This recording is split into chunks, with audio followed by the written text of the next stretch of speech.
realize it. But firstly, the community of Dube, especially Soweto Rockville, I will remember one Sunday, I went to a Stockfell with some of my friends, and I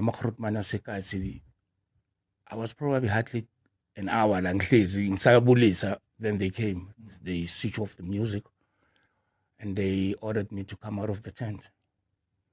They said, "This is no place where you belong to." I was like, "But employment am I cheat?" I said, "But no." Yeah.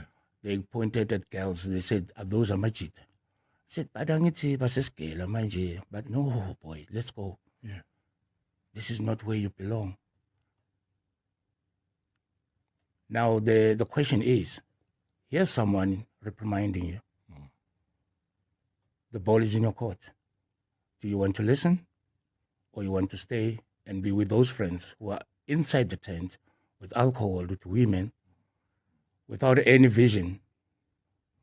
And I decided, because I know if they can go tell my dad and my mom, I'm troubling. I just walked out slowly and easy. I didn't want to talk. We walked from Fulo to Dule, but boy. That's where you belong. That's where you belong.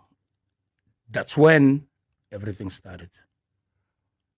Because, like I said, I would have decided to stay, not listening to them, because who are they to me?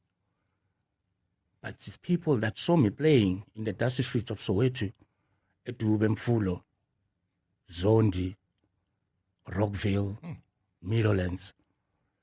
And for your information, I was known in Soweto Yonke while I was still playing at Alonga and Budafago, Mfulo.